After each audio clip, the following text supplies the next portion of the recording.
محترم صدر اجلاس حضرت مولانا اصغر امام مہدی سلفی صاحب، اسٹیج پر تشریف فرما دیگر قائدین اکرام، حمائدین اور محترم سامعین بھائیوں اور بہنوں، آج میں سمجھتا ہوں کہ لکھنؤ شہر میں یہ ایک تاریخی لمحہ ہے کہ امن اور انصاف کے قیام کے لیے اور ظلم کی مزاحمت کے لیے اتنی بڑی تعداد میں یہاں لوگ جمع ہیں، اور ایک طرف اسٹیج پر ملت اسلامیہ کی مختلف تنظیموں کے ذمہ داران اور برادران وطن کی نمائندہ شخصیات تشریف فرما ہیں، تو دوسری طرف سامعین میں لکھنؤ شہر کے مختلف حصوں سے ہر طبقے کے لوگ، خواتین، بزرگ، نوجوان، ان سب نے ان کی سطح پر بہت ہی پرجوش طریقے سے رسپانس کیا ہے۔ تو محترم دوستو، ظلم کے خلاف اصل طاقت یہی ہے، ہمارا اتحاد، ہمارا عزم، ہمارا حوصلہ، یہی ظلم کے خلاف سب سے طاقتور ہتھیار ہے۔ اس ہتھیار کی دھار جتنی تیز ہوگی، جتنا ہم گلی گلی اور گاؤں گاؤں اس فضا کو پہنچانے میں کامیاب ہوں گے، انشاءاللہ یہ لڑائی اتنی ہی مضبوط ہوگی اور ظلم کا خاتمہ اتنا ہی قریب ہوگا۔ ملک کے حالات کیا ہیں، اس پر بہت تفصیل سے باتیں آئی ہیں، مجھے کچھ اور نہیں کہنا ہے، مجھے بس یہ بات کہنی ہے۔ میں نے گوہاٹی میں بھی، احمد آباد میں بھی یہ بات کہی تھی کہ یہ جو حالات ہیں کہ ملک کے لوگوں کے درمیان آپس میں نفرت پھیلانے کی کوشش، ہیٹ اسپیچز، سیاست دانوں کے ذریعے نفرت کا پرچار، بلکہ نفرت کو سیاسی کامیابی کی بنیاد بنانا، میں نے وہاں کہا تھا کہ یہ ایک سویلائزیشنل سوسائٹی کی علامتیں، تہذیبی خودکشی کی علامتیں، یہ اس بات کی علامت ہے کہ پورا سماج خودکشی کی طرف بڑھ رہا ہے۔ یہ میری آپ کی ذمہ داری ہے کہ اس ملک کو، یہاں کے سویلائزیشن کو، یہاں کے سماج کو اس خودکشی سے ہم روکیں۔ اگر آپ کے شہر میں یا گومتی ندی میں کوئی خودکشی کے لیے آتا ہے، چھلانگ لگاتا ہے، تو آپ کیا کرتے ہیں؟ آپ خاموش نہیں بیٹھتے، آپ آگے بڑھ کے اسے روکتے ہیں۔ یہ پاگل پن ہے، اور جتنے باشعور لوگ ہیں ان کی ذمہ داری ہوتی ہے کہ اس پاگل کو خودکشی سے روکیں۔ تو ہمارے ملک میں یہ جو حالات پیدا کیے جا رہے ہیں، یہ لوگ اس پورے ملک کو، پوری تہذیب کو خودکشی کی طرف دھکیل رہے ہیں۔ تو میری، آپ کی، انسانیت کا درد رکھنے والے ہر شہری کی یہ ذمہ داری ہے، یہ فریضہ ہے کہ ہم آگے بڑھیں اور اس ماحول کو بدلنے کی کوشش کریں۔ کیا کرنا ہے؟ میں سمجھتا ہوں کہ بہت سی باتیں یہاں پر آ گئی ہیں تفصیل سے۔ میں اس کے خلاصے کے طور پر 4 پوائنٹس رکھنا چاہتا ہوں بہت ہی اختصار کے ساتھ۔ محترم دوستو، سب سے پہلی چیز جو ضروری ہے وہ یہ کہ ان حالات سے ہم ہرگز نہ ڈریں، ہرگز مایوسی کا شکار نہ ہوں۔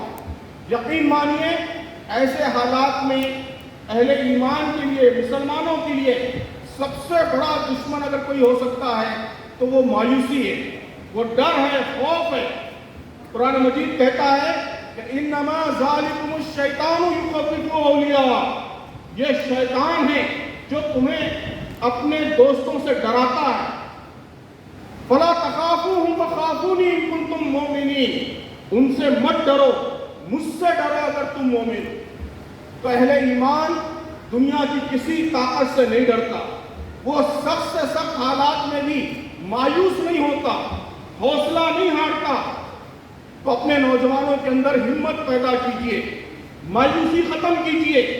رات دن رونا، ماتم کرنا اور حالات کا معاملہ کرنا، دوستو اس سے کبھی حالات نہیں سدھرتے، اس سے صرف مایوسی پھیلتی ہے، اس سے صرف ڈر پھیلتا ہے۔ ڈرنے کی ہرگز کوئی ضرورت نہیں ہے۔ یقین جانیے، یہاں ابھی یاسین علی عثمانی صاحب نے فرمایا کہ رات جب تاریک ہو جاتی ہے تو وہ صبح کے قریب ہونے کی علامت ہوتی ہے۔ اس سے آگے بڑھ کر آپ یہ یقین بھی پیدا کیجئے کہ ظلم ہمیشہ انتہائی کمزور ہوتا ہے، ظالم ہمیشہ انتہائی کمزور ہوتا ہے، اس کی بنیاد انتہائی کمزور ہوتی ہے۔ ہمارا ڈر، ہمارا خوف اور ہماری بے ہمتی اس کو طاقت پہنچاتی ہے۔ اگر ہم یہ اعلان کر دیں کہ ہم ہرگز ڈرنے والے نہیں ہیں تو ظالم کی طاقت خود بخود ختم ہو جائے گی، وہ زمین بوس ہو جائے گا۔ تو پہلی گزارش یہ ہے کہ اپنے اندر سے، امت کے نوجوانوں کے اندر سے، پوری امت سے مایوسی، ڈر، خوف اس کو بالکل نکال دیجیے۔ دوسری چیز، ان حالات میں جس کی طرف ملک معتصم صاحب نے اشارہ فرمایا کہ ان حالات میں سب سے زیادہ اس بات کی ضرورت ہے کہ ہم اپنے اصولوں پر، اپنے دین پر، اپنے ایمان پر، اپنے پرنسپلز پر پوری استقامت کے ساتھ ڈٹے رہیں۔ Perseverance is the most powerful form of resistance, کہ اس دنیا میں ظلم کی مزاحمت کے جتنے راستے ہیں اور جتنے طریقے ہیں، اس میں سب سے طاقتور طریقہ استقامت ہے کہ آدمی جب اپنے اصولوں پر اور اپنے پرنسپلز پر پہاڑ کی استقامت کی طرح، پہاڑ کی استقامت کے ساتھ ڈٹ جاتا ہے تو یہ ظالم کی اور ظلم کی سب سے بڑی مزاحمت ہوتی ہے۔ تو ہم اعلان کریں کہ ہم اپنے ایمان سے ایک قدم پیچھے ہٹنے والے نہیں، ہم اپنے اصولوں سے ایک ملی میٹر ڈیویٹ ہونے والے نہیں، ہم پہاڑ کی استقامت کے ساتھ ہر طرح کے حالات میں اپنے دین پر قائم رہیں گے، اپنے اصولوں پر قائم رہیں گے، اپنے پرنسپلز پر قائم رہیں گے۔ اللہ تبارک و تعالیٰ نے قرآن مجید میں فرمایا ہے کہ ایسے حالات انبیاء علیہ السلام کو بھی درپیش ہوئے۔ وَكَأَيٍّ مِّن نَبِيٍّ قَاتَلَ مَعَهُ رِبِّيُّونَ كَثِيرٌ، اور نبیوں نے کیا کیا؟ اللہ تعالیٰ نے فرمایا کہ فَمَا وَهَنُوا بِمَا أَصَابَهُمْ فِي سَبِيلِ اللَّهِ، کہ ان کو اللہ کی راہ میں جو مصیبتیں آئیں اس کے مقابلے میں انہوں نے کبھی وہن کا مظاہرہ نہیں کیا، کبھی بے ہمتی کا مظاہرہ نہیں کیا، ان کی ہمتیں کمزور نہیں ہوئی، ہمتیں ٹوٹی نہیں، دل شکستہ نہیں ہوئے، اور فرمایا کہ وما ضعفوا، اور کبھی کمزوری نہیں دکھائی، اور ومستکانوا، اور سرنڈر نہیں ہوئے، مداحنت کے شکار نہیں ہوئے، اپنے آپ کو سرنڈر نہیں کیا، اور فرمایا کہ اللہ تبارک و تعالیٰ ڈٹے رہنے والوں کو، ثابت قدمی کا مظاہرہ کرنے والوں کو پسند کرتا ہے۔ تو یہ چار باتیں جو اللہ تعالیٰ نے انبیاء کے حوالے سے کہی ہیں، انبیاء کے اسوے کے حوالے سے کہی ہیں کہ پست ہمت نہیں ہونا، فما وہنوا وما استکانوا، اور سرنڈر نہیں ہونا، مداحنت کے شکار نہیں ہونا، اور وما ضعفوا، کمزوری کا مظاہرہ نہیں کرنا، اور ثابت قدم رہنا۔ یہی موجودہ حالات میں ہمارے لیے اصل قرآنی نسخہ ہے، قرآن کی بتائی ہوئی شارع ہے جس پر ہمیں پوری استقامت کے ساتھ ڈٹے رہنا ہے۔ تیسری چیز جو یہاں ہمارے اکثر بزرگوں نے بیان کی کہ انصاف کے لیے اٹھ کھڑے ہونا، یہ ہماری صرف ایک ملی ضرورت نہیں ہے، یہ صرف ایک ملکی ذمہ داری نہیں ہے، بلکہ ہماری دینی شرعی ذمہ داری ہے، مسلمان ہونے کی حیثیت سے ہمارا فریضہ ہے۔ اللہ تعالیٰ نے قرآن میں اس کا ہمیں حکم دیا ہے، کونوا قوامین للہ شہداء بالقسط۔ ابھی آج جو جن آیات کی تلاوت سے ہماری اس محفل کا آغاز ہوا، اس کی آیت بھی پڑھی گئی کہ انصاف کے لیے اٹھ کھڑے ہونے والے اور اللہ کے لیے گواہی دینے والے بنو۔ تو ہمیں صرف اپنے حقوق کے لیے نہیں بلکہ اس ملک کے ہر مظلوم کے لیے اٹھ کھڑا ہونا ہے، ہر مظلوم کی لڑائی لڑنی ہے۔